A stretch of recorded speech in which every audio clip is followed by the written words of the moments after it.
সঞ্জীৱ হেয়াছ। হয় বন্ধুসকল, ইপাৰ সিপাৰ এইখন এখন নতুন অসমীয়া ছবি। এই ছবিখন মুক্তি লাভ কৰিব 15 নৱেম্বৰ তাৰিখে।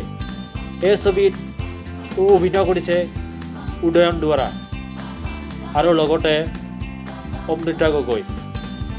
উদয়ন দুৱৰা আৰু অমৃতা গগৈৰ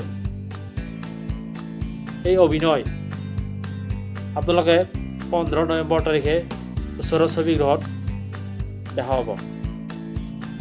এই ছবিখন পৰিচালনা কৰিছে প্ৰণৱজ্যোতি ভৰালী আৰু প্ৰযোজনা লতা বৰদলৈ।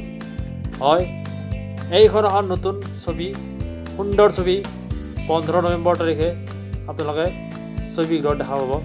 ইপাৰ সিপাৰ সামাজিক পটভূমিত সৃষ্টি কৰা ইপাৰ সিপাৰ এখন সুন্দৰ ছবি। এই ছবিত অভিনয় কৰিছে উদয়ন দুৱৰা, অমৃতা গগৈ, কাশ্মীৰী শইকীয়া, প্ৰণৱ দত্ত, বিপুল ৰাভা, দেৱানন্দ শইকীয়া, নপুৰণি শিল্পী আৰু সংলাপ দেৱজ্যোতি শৰ্মা। এই ছবিত অভিনয় কৰিছে বিপুল ৰাভা। আমি সকলোৱে জানো বিপুল ৰাভা অভিনয়।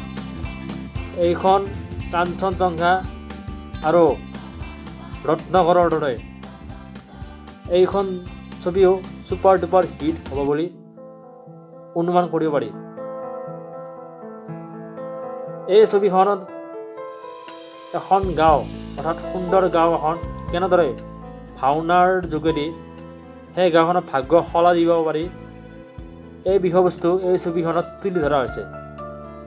অমৃতা গগৈ আৰু উদয়ন দুৱৰাৰ সুন্দৰ অভিনয় আমি এই ইপাৰ সিপাৰ ছবিখনত আমি দেখিবলৈ পাম।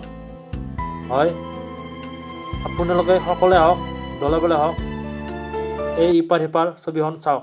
ধন্যবাদ।